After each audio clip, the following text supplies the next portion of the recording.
Pastor, we have like a sheet filled with questions before to ask you, and you covered like five of Oh, those questions. But there's something I wanted to say. Okay, there's something I wanted to say when you're talking about the counseling.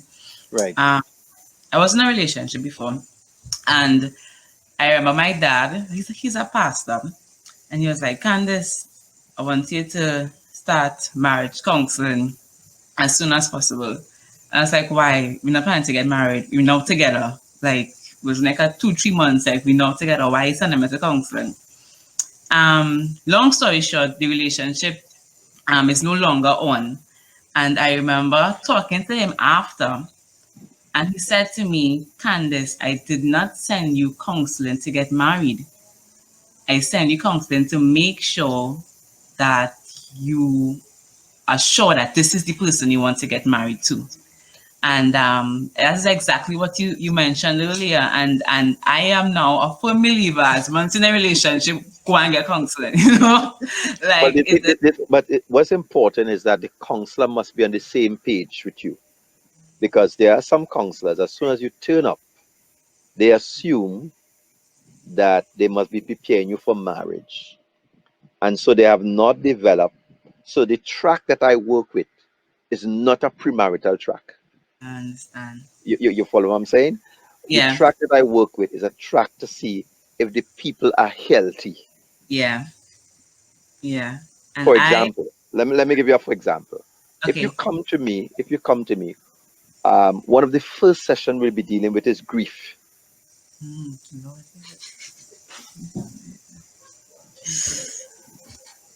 What say you? Lord, look quickly, sir. What say you? About what grief? Yes. What I will say in terms of what? Here it is, you're coming as a couple, right? uh, right. And the counselor says to you, our first session or somewhere along the road will Mm-hmm. be about grief. Right. How does that hit you? It actually hit me pretty deeply because I have had a lot of losses. So that is really very set up like, yeah, you asking me that grief question, but it will hit me very, Give, very, very deep. give me five. Give me five of your losses. Okay, Jenny Scullymore, Aaliyah That's James, my friend. Teresa Williams, Leslie Williams, and Renelle Thompson. All right. So sorry for putting you on this spot, Candice, No problem, but Pastor. but this is exactly what I will try to get you unstuck with. Okay. Grief is not tied to death. Grief is Mm, tied to loss. okay.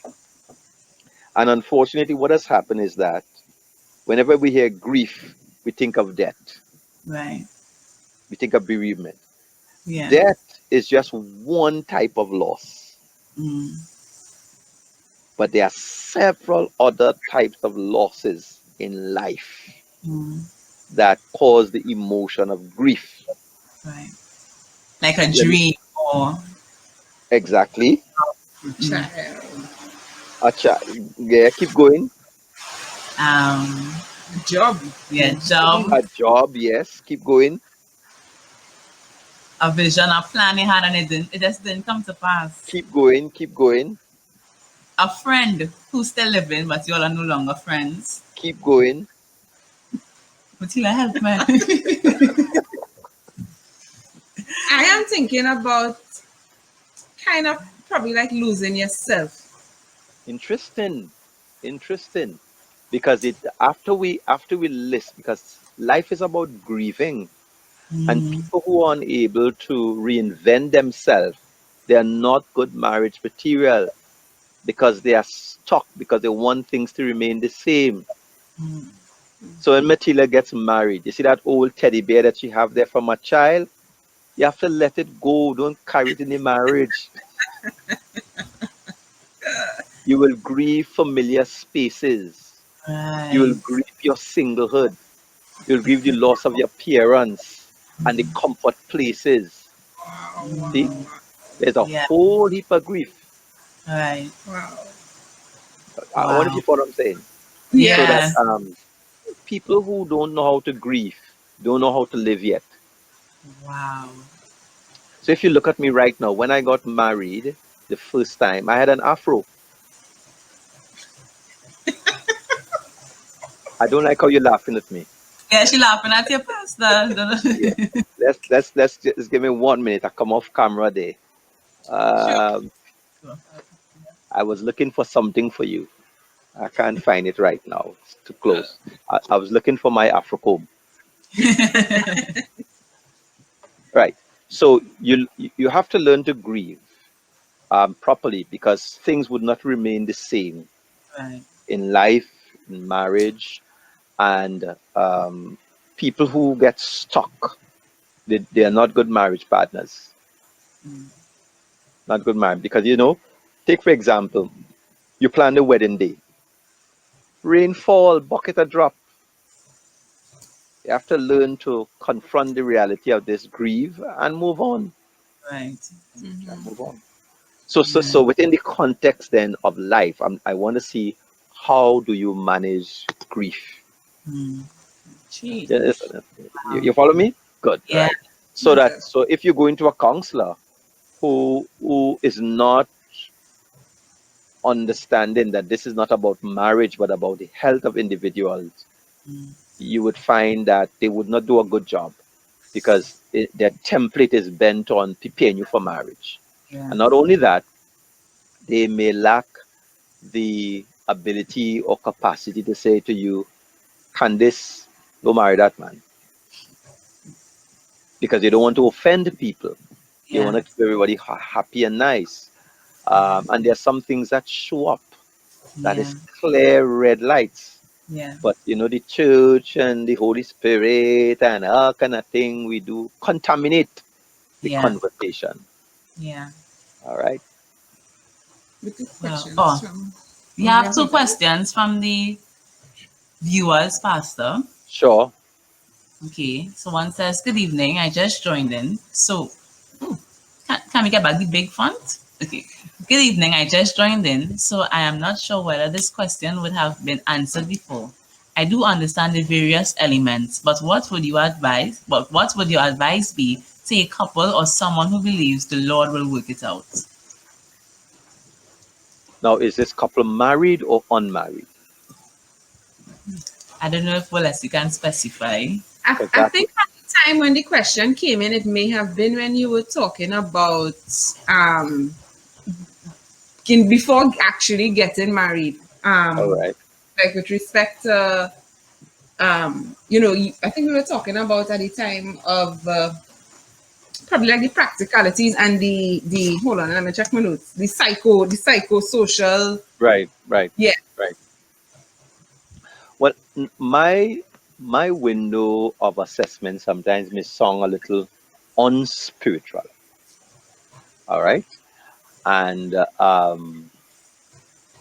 I'm very careful not to insult the sensibilities of people in that, and sensitivities of people in that area. All right. So I want to keep that in mind, because whenever you begin to mention the Lord, you place the conversation in a different narrative, Right. primarily because aspect of this thing about the Lord is very, very subjective, and nobody can actually get into our subjective world if we are convinced of A, B, C, and D. And I try not to even get into somebody's subjective world.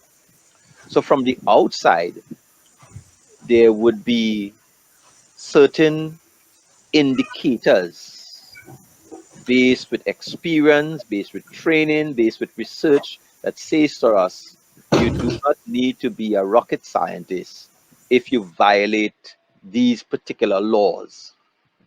So, what I do believe is that God has established the universe to operate with certain principles and laws. If you violate these principles and laws, then you can anticipate problems. We don't violate the laws. So there's laws of gravity, there's laws of health, there's laws of spirituality. but there are also laws of relationships. When you violate these laws, we cannot then in turn ask God to come and bless it or hope that God will bless it. So if a couple came to me and say, well, we believe that God is going to work this out, what I do, I send them through an acid test if they are willing and ready to go through the acid test. Let me give you a for example of this. Many years ago, I had a couple and they are going to be married, yes. And we're doing some of the preliminary conversations. And I asked them, okay, you're all going to get married. What size of wedding? And I think they told me 500 people. And I keep in my poker face. And I popped the question, how are you going to pull off a wedding with 500 people in this day and age? And their response, God will provide. God will do this and God will do that. We are trusting God. We believe in God. So you see, they took the conversation now in that sacred domain. My job, as I said, is to give you the acid test. So I start with, all right, I have a checklist here. Let's work it. Your wedding dress, what would it cost? Put a figure. And the figure was low, way below. I says, no, that's not what a wedding dress would cost. It will cost this. Your rings. And they gave a figure. Way. I said, no, no, no, no. Rings are not like that thing. Videography or photography. 3,000, 7,000. I said, no, no, no, no, no, no, no, no. You ain't said a thing yet. Food. Da, da, da. When they saw the budget, all of a sudden God went out of the window. Me not know where God went.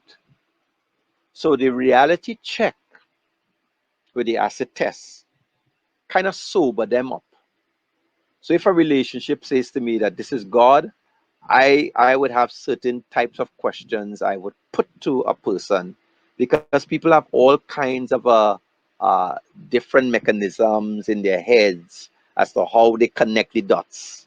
And I try to challenge that.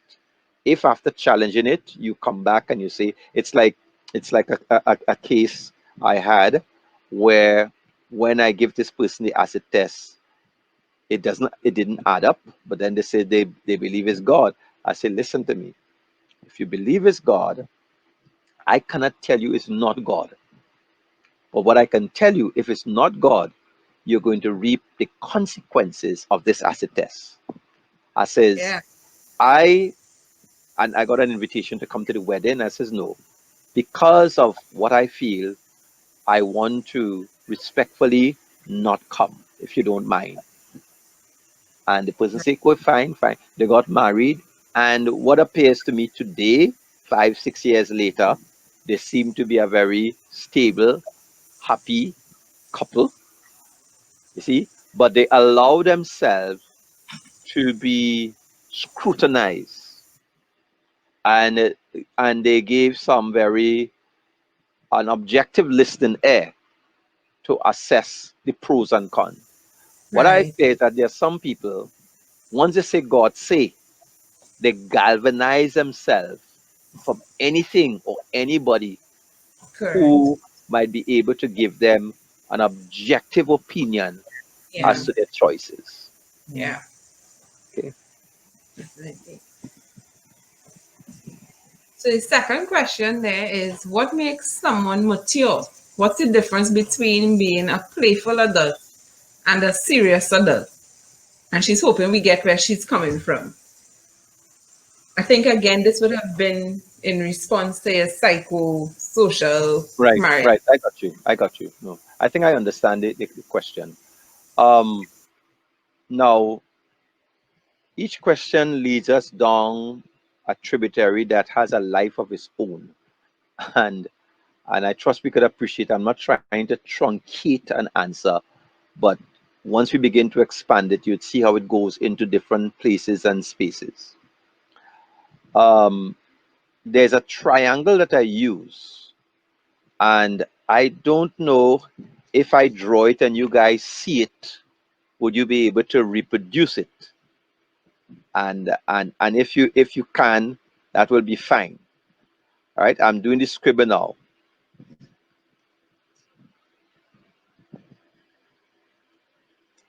Right. Tell me if you guys are seeing this. Whoops. Yes, SDSI and I. No, no, not I. MI. MI. MI. Okay. Okay. All right, that's my Right. triangle. And you Okay. notice there's an arrow coming from SD to SI, Yeah. Yes. and the arrow going from SI to MI. All Yes. right. Yes. Now the SD is what is called your single dependence. That's when you're a child. With single dependence, with single dependence, um, you are emotionally, psychologically, and physically dependent on your caregivers. So when they ask, are there any dependents in your care? These are people who cannot take care of themselves, their basic needs, their social, their psychological self. SI is single independent. When you're single and you're independent, that means you have come to a place where you can do your self care. You have come to a place of your autonomy.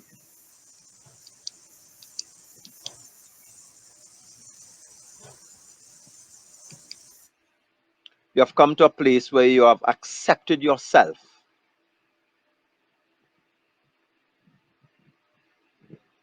But you have also come to a place to ask for help when you need it.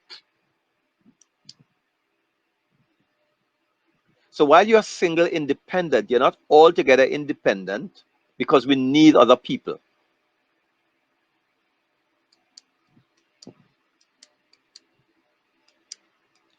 The single dependent doesn't need to ask for help. It is a given. You have a child, the child is hungry. The child needs to bathe. The child needs food. The child needs money. The child, it's a given. We call caregivers or caregivers. The hope is as a person moves from single dependence to single independence, they could begin to handle some of the things that was done for them. So they could bathe for themselves, they can dress for themselves, they can cook for themselves, they could travel by themselves. What is happening is that they are growing into their own autonomy. Hopefully, they can think, reason. Now, the MI, which is mutual interdependence. MI is mutual interdependence. So I'm going to just modify down here now.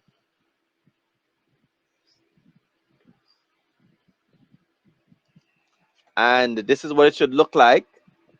Mutual interdependence is made up of SD and SI.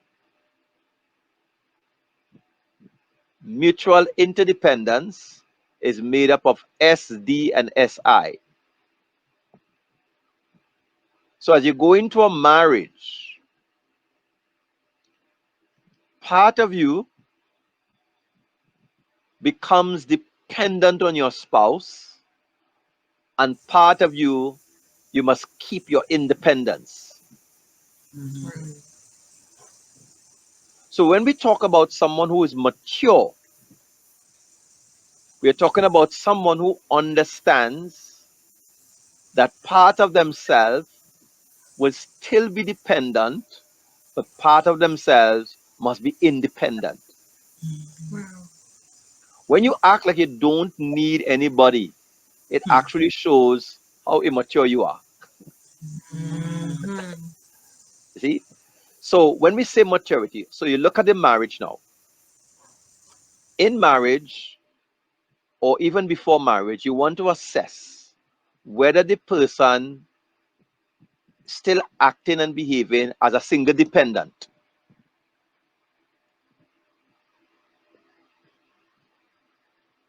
or is the person acting like a single independent. Now let's do some matching.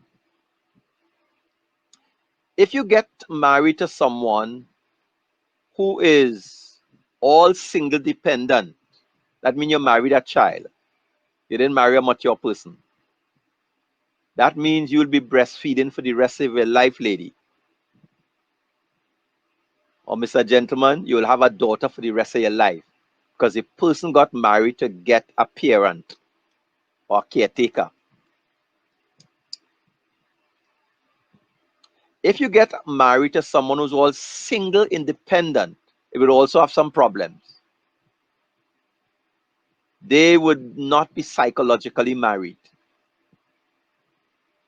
So there are some people, they have remained single so long that they don't know how to depend on other people. I turn in my own key. I'm a big woman. You can't tell me what to do. Le, le, le, le, la, la, la. I'm a big man. So you could remain single independent in such a way that it affects you have an exaggerated autonomy. When you come to mutual interdependence now, you are mature enough to apologize. You are mature enough to say, I need help. You are mature enough to say, you know what? I can do this on my own. And your partner now must be able to recognize what is happening. So when someone shows that they're dependent, you don't cut style on them. Or when you're showing your independence, you don't think it's a threat to the marriage. People need space. So sometimes we think maturity as only someone who could think and be emotionally autonomous and, paying their own bills. No, maturity is seen in how you are able to manage SD plus SI, which is mutual interdependence. Wow. What happens is this. Whenever a couple, once you start off in love, you have to try to sort out what is actually happening here. Because sometimes you may have a first child marrying a last child. And the last child might psychologically be accustomed to being taken care of. And the first child psychologically might be accustomed to taking care of people. So they look like a perfect match. First child caring for last child. But after they get married, generally the first child assume at some point in time that the playing field would level off and they realize they're getting mentally and emotionally tired. So you cannot be all that. You have to also be dependent. Nobody wants to be in a relationship where they feel they are not needed. So all of you single ladies out there who are handling your own stories, you may ask yourself, but why do I need a man? I could do this, but it's only for sex then. And what has happened, because remember we're talking about being psychologically married. What would happen is that if you're not understanding what it means to be psychologically married to mutual interdependence maturity, you may go into the marriage and all you need that man for is for sex and sexual pleasure. And that will be the sum total. He may feel he's not needed. And vice versa. You have men who are so autonomous that the woman is just a picture on the wall, a trophy wife. I really don't need her because I could do everything for myself. So I have to learn now the art of being mature to say, you know what? Remember, have you ever heard the expression, be big enough to say I'm sorry? That's maturity. I'm mature enough to recognize I need. Now, what I find interesting, look at these childish plays, right? Husband and wife vex. Now, I'm not stereotyping work now, I'm just giving an illustration. Let's say she is accustomed ironing for him, and he depends on her for that. Not that he cannot iron, they've developed this kind of thing there, right? When they get vexed, guess what he will do? Leave it, I will do it for myself. And she will also say that in other areas. I don't need it. You think what we're trying to do there is grab back our autonomy. In grabbing back our autonomy, we want to fight for our personal power. Because once you get married, to become psychologically married, you're giving your power away to another person to have a need met. Once you give power to another person to have a need met, you become vulnerable because you're opening tender places of yourself where you're saying to a man or woman, I am giving you that power to meet my need.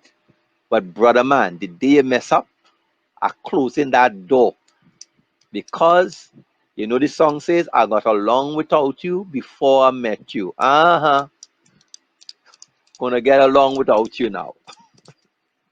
All right. Wow. Wow. Okay, Pastor. So we have a few questions here. These are Mateela and my questions before you move on. If we're moving on, it's 7 o'clock. It's true. Oh, it's true. If you move on. It's just about 1, 2, 3. You just ask or Mateela wants to ask the others. No, go ahead, go ahead. We may not go Okay. to the next. We may not go to the next task. We Okay. Yeah. just stay with this one, right? Okay. Yeah. So question number 1. Do you believe that there is one person for you, or does God have like Give you a choice. does he give you options? Like is there a pool of options? So do you believe that there is the one? Okay. You want to roll out all the questions for me so I could take them, right? Okay, cool.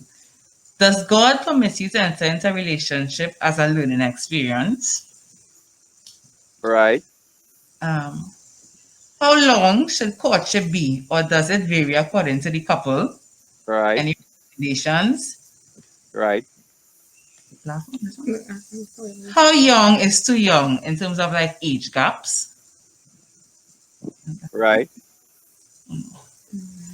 One. That's it. That's it. All right. For now. So I have 4 questions. Yeah. The reason why I asked to roll it out, I wanted to see if there is an interconnected Okay. with the questions. All right. All right. Let me just put a window that I have worked in terms of divine guidance. All right. Um, there are 4 windows that we use to help us appreciate divine guidance, not just in relationships. Because I'm kind of pulling at questions 1 and 2 somewhat. Um, question 1 asks, does God have one person for you? Right. Question 2, would God permit relationship for learning experience? Right. Yeah. So look at these 4 windows. Window number 1, there are things that God permits. Okay. So what God permits is what He allows us to do. So what I encourage people to do is to study the Bible through that lens and ask, what does God allow us to do? What are we permitted to do? Window number 2 is prohibition. What God says we should not do. What God says we should not do.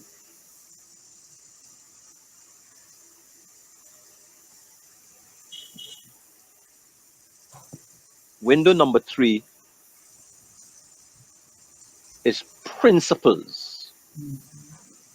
And principles, they are not clearly black or white, but they are universal laws that's drawn from prohibition and permission. You have principles.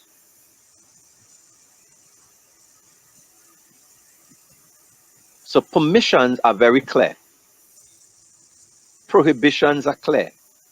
Principles, we have to draw them. We have to extricate them from principle, from permission and prohibition. And number four, you have personal preferences. Personal preferences is what is unique to you that is sanitized by permission, prohibition, and principles. Wow. So let me illustrate this with the Garden of Eden then. Permission. God says to Adam and Eve, of all the trees of the garden you may freely eat. That's permission. Prohibition. Of the tree of the knowledge of good and evil, do not touch it. You will surely die. Personal preference. And God brought all the animals to Adam to see what he would name them. And what's Adam called it? That was his name. Personal preference. And God made every seed bearing after its kind. That's principle of reproduction. All right. So when we talk about relationships, they are locked within, and the two questions, they are actually locked within these four areas. Okay. So let's get to some of the easiest one. The easiest one would be prohibition. Right. For the Christian, we know who's off limit. Right. All right. It's Yeah. like a Christian lady who used to attend one of the churches I pastored. She came and she says, God has blessed her with a good Christian man.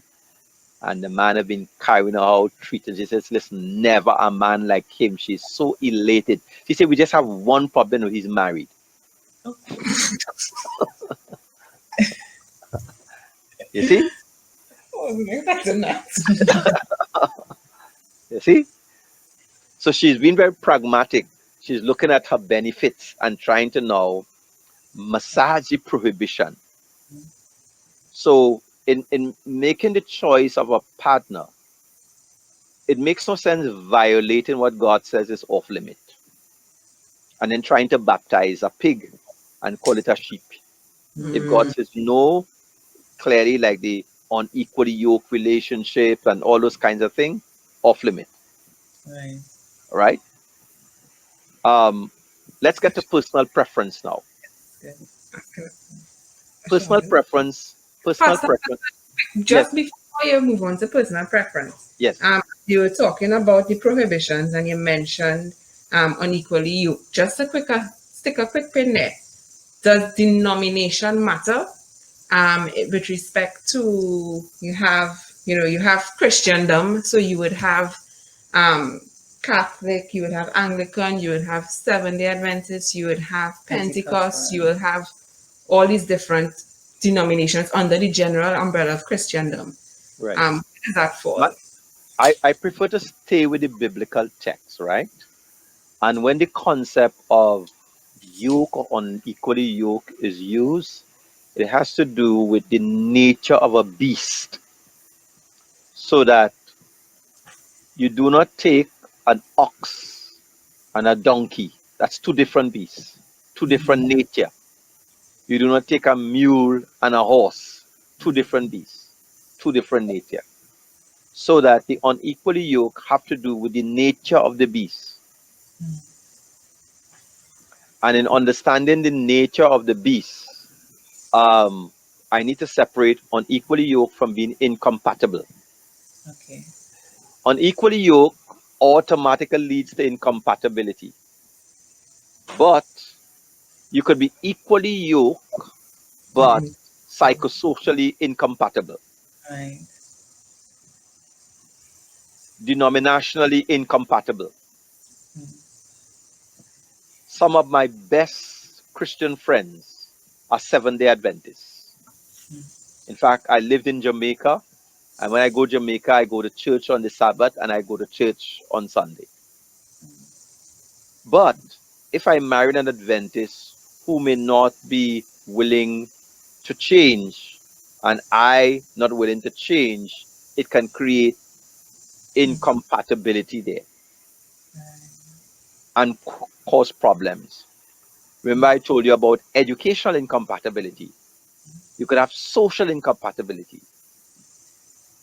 It's like you let's say you were socialized around the fineries of life, knife and fork and order where you put the spoon and the this and the that, and you do not eat rice with a spoon. A spoon is for soup, and you see, and somebody now you get married from the other side of the river, that could create some conflict and problems in that. So when you take on equally yoked, we're talking about the spiritual nature of the beast.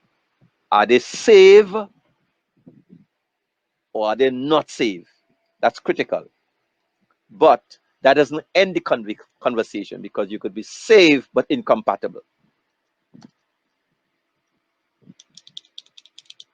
Right. So we decide what is permitted, and your personal preference. Your personal preference have to do with your own special likes and dislikes. Here's where we begin to talk about, okay, what kind of spouse do you like? And you could do up your grocery list there. Fat, tall, green, yellow, black, short, even age. Even age, because that pulls up question number 4. Yeah. It is only in the West we make a hullabaloo about age. But in the Middle East, the Near East, and the biblical times, age was not an issue. But keep in mind, in the West, we are also governed by laws. You're a lawyer. And so the matter of, is this a minor versus Correct. a legal adult, that comes into the Correct. conversation. That's one. Yeah. What also comes in the conversation is, what is your family aspiration? Because the biology would have an implication in terms of childbearing and child rearing. So you pull that also into the conversation. What comes into the conversation also is estate planning. Because, as you know, if someone is older and they have property, you have to take into all that kind of a thing. You have to also take into consideration the health related matters. So it's not just love, love, love, we love one another. There's a range of variables that we have to do. Now, the cultural norms, if you are not strong minded, you will not be able to stand against the cultural norms, because once you step out and there's a observable age difference, the public will talk. You're robbing the cradle, or you're a cougar, or she only there because he have money, or grandpa, what you do with that young thing, and a whole heap of stories will come into the conversation. So this is not necessarily a moral question as to how how, how young is too young per se in terms of your personal preferences. There are how too far should be the age difference. There are some women, I've heard them says, listen, I don't want a young boy. I want an older man. He must be 10 years or 7 years and so on. And where some people, they may feel uncomfortable with that. um, there's a social pressure that you also must be willing to confront, and that is part of the reality. um, I remember one of the sad points for me, when my first wife was very, very sick. She died of cancer, and the cancer took a toll on her body, and she was 7 years my senior, actually. Nobody knew that. But when the cancer took her body and she started to age, I remember going clinic with her, and somebody saw me say, "Hey, you're here with your mother," you know, and you can imagine how that got to our own spirit. It hurt her real deeply. And so these are some of the things you have to invariably take into to consideration. So we talk about the legal issue about the age, and I'm pulling that into your personal preference because that is where it is. That is where it's at, your personal preference. The legal matter, the cultural, the social, the psychological, the whole range of stuff inside there, the medical issue, the estate planning issue. These are decisions you have to weigh through, and that's your personal choice. All right. Um, Now, in terms of the principle in making a decision, now, the principle here is that there are certain indicators in marital relationship that has demonstrated success and failure. It doesn't mean it's gospel, but it's worth stop looking at. Let me give you, for example, marriages that are done out of rebellion against parents have a high probability of failure. Right. You see, that's a principle because you violated authority and so on. So I'm assessing my relationship in terms of the principle. People who have had uh, divorce running in their family and they have no template of stable unions, they also have the probability of, of problems in marriage. So I have to assess what are some of the relational principles that I work. So let me get Right. back now to the first question there about does God have one person for you? Now, years ago, I grew up on a theology of God's perfect and permissive will. Um, I have learned to distance myself from that theology. And the reason being, as I said, I used to follow the grocery list approach to living. Life for me is too dynamic. And when we begin to think about the perfect and permissive will, I think what it does, it almost posits in our mind an approach that we have the knowledge that God has. And I don't. I don't have the knowledge that God has. So what looks for me as perfect could very well be temporary. And so if I say that I had a dream that my first wife would be the person I'll grow old together with, and that was God's perfect will. Uh-huh. Right. If I would say the first girlfriend I had for 7 years, that was it. But then I made a real blunder.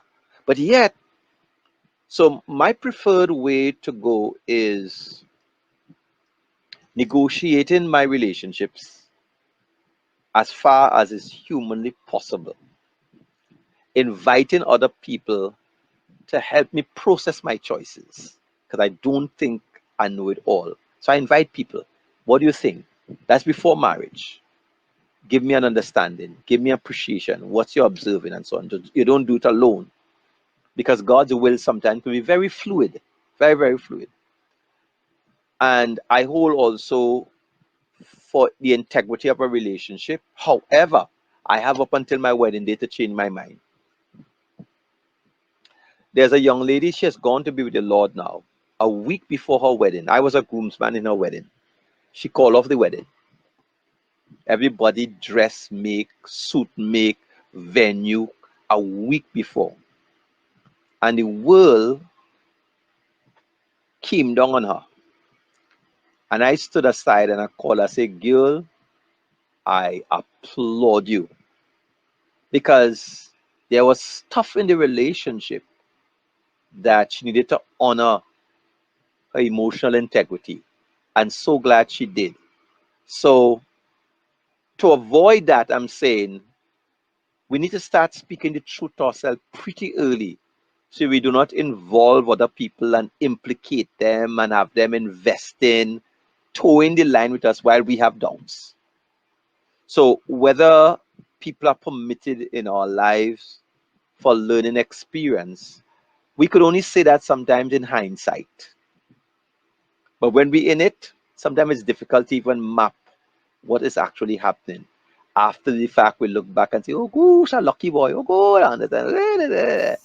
But um, one of the most loving verses I hold to is 1 Corinthians 13:9. It says, we know in part.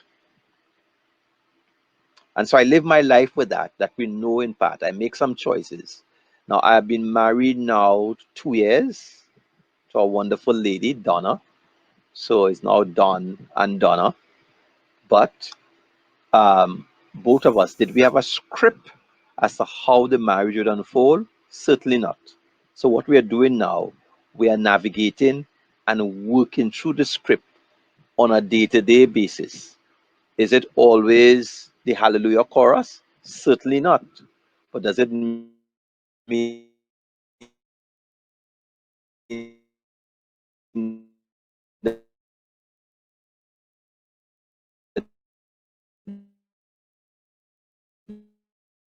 the marriage is in Christ? For the human being, for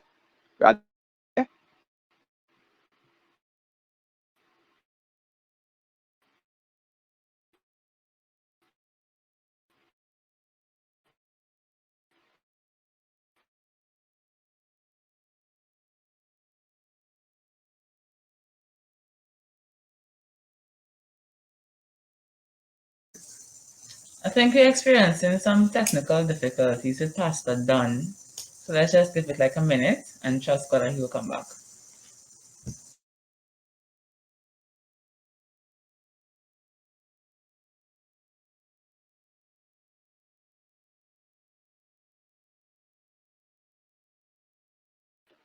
yes.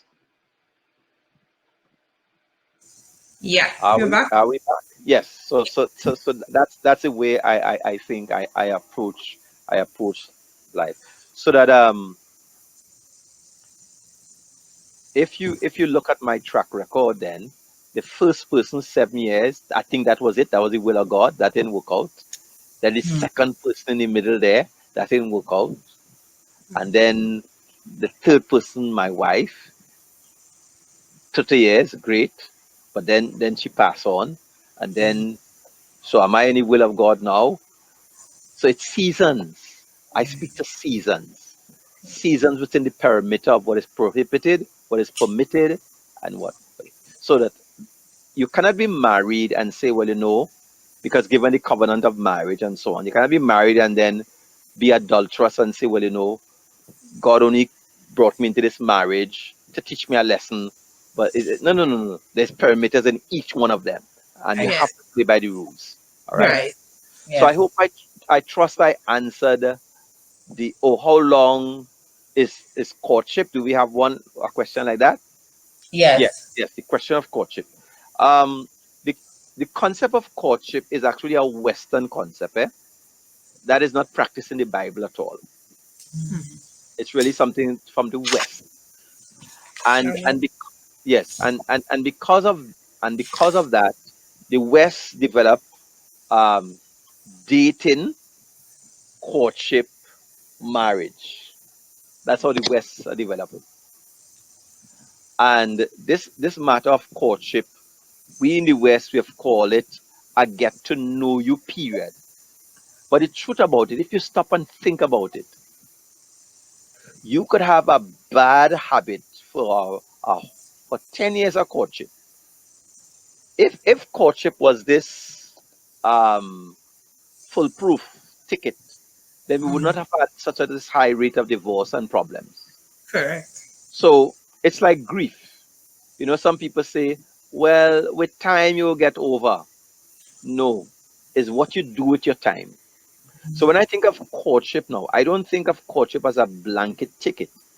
I think of the time before marriage, whatever that time is, what have you done with it? So I don't use the courtship language too much. I says, okay, the time you have before marriage, what have you done with it to Right. prepare you? I Right. prefer to go that way Okay. because um, there are some older people in life, you know, they're already dead. Well, they have no time for no courtship. They just want companionship, you know, Mm-hmm. that kind of a way. Now, let me give you two personal spaces for me. I start with my second marriage to Donna. When my first wife, Marilyn, died, I love family, I love marriage, and I really hope to be married. When, I don't know. But it was there in my heart and my mind. So I immediately start to pray my preference. I say, God, I'm holding four things before you. So you have to pray very specifically. I says, Lord, one, I don't want to be married to somebody who I don't know at all. I don't have the startup energy. Getting to know your mother and your father, your brother and your sister, and oh gosh, nah, that has take too much energy, Yeah. right? Two, I said to the Lord, I don't want to be married to a minister of the gospel. Yeah, my pastor, but I don't listen. When I come home, I don't want to talk about no church and church Right. member and sermon and nah. The I vision want a person. wife. Just let me be plain and thing. Three, I said to the Lord, I really don't want some young girl when I want to sap my foot she on Instagram and all kind of story like that. So, all right, I want us to be conceptually in a same place Right. and space and that kind of way. And then the fourth thing I said, Lord, I don't want to connect with a church member, somebody who I'm pastoring. That caused too much a dual conflict. Like what? Like Pastor was watching she all along while Sister Hamilton was alive and and the prophet is never honored in their own country. So sometimes to graduate a member to first lady is Pastor, you know challenging. the thing good, man. What was that? Sorry? I say, you know the thing good with people. Yeah, he was watching her a long time. Right. You see? So my Donna right now fitted all of the things that I prayed for. And what I'm saying is that I do life. I do life. I don't know how God is going to unfold it. There are challenges um, in adjusting because it's a new place, a new space, a different arrangement. But I think a lot of people are timid because they are fearful that they will make a mistake and a blunder and so on. Life is about mistakes and blunders, and you grow and become, you grieve and you move on. All right. So I hope we covered our bases. I've moved. All right, Pastor. I think, well, firstly, I want to thank the viewers for your staying on. I really appreciate it. We had Everybody there. everybody, Consistently there. everybody, everybody stayed. So, guys, thank you so much, Pastor. Well, I'm not seeing who is this everybody, eh? We have, okay, we are now putting up Some comments here. some Let's comments see. for you to see. Pastor, it was Right. a privilege, it was an honor having you here with us. You, Mateela, and I use the term drop gems. You have been dropping gems from the start to the end, and Mateela and I, a lot of these questions are coming out from our personal experiences. So you see us kind of Right. giggling and laughing, yes, because like, wow, Pastor. And a lot of introspection as well coming out of today. We have a lot more to ask, but you will be with us again. Right. On We'll the see 22nd. 22nd, yes. So we will save those other questions for the 22nd. So, Pastor, I don't know if you have anything else to say, but Mateela is speechless. She says she has nothing else to Yeah, add. I can't say anything, but thank you very much for showing up and sharing. I mean, you shared a whole lot that is very relevant, very pertinent, let me say, at least to me and where I Yeah. am at this stage. Right. And the comments that we're seeing, I think you touched a lot of points that people have been very concerned about. But before you go, um, you know, if I know you do premarital counseling and you do general counseling or whatever. So Right. if anybody that's listening would want to probably schedule an appointment with you or whatever, could you tell us or tell them rather how they could get in touch with you in that capacity? Right. What I am changing some numbers right now. because I've been using my personal number. So I've Mhm. just gotten, because I had to shift office. So Right. if it is possible, I could send one of you guys the new Okay. Yeah, number, very and you Yeah. could well. always use it from there. All right? Definitely. Yeah. Yeah, Definitely. always running from there. Yeah. All right. So, Pastor, everybody is very grateful. So, thank you for your outpouring and your sharing. Thank you for making yourself available.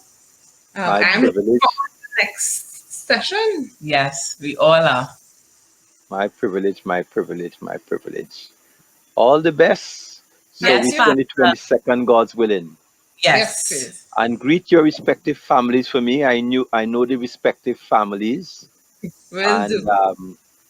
you really look like your auntie. I'm telling you, people sometimes when people see me with her away from mommy, and people who don't know better think that I'm her daughter. But did So she tell you? Did she tell you she was my puppy love in school? no, Oh, let me bust her files. Let me bust her files.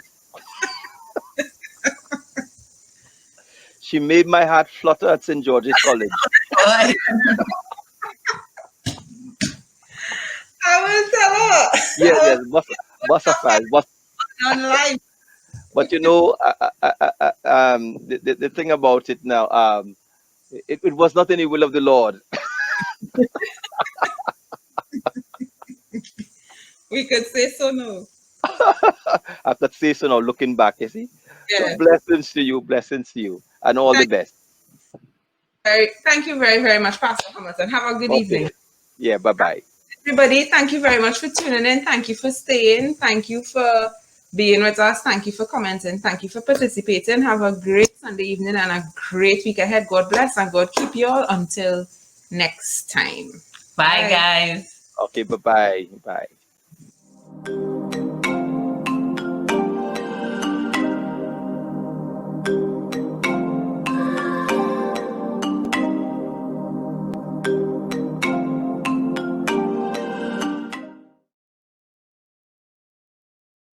No, No, I don't know who that is.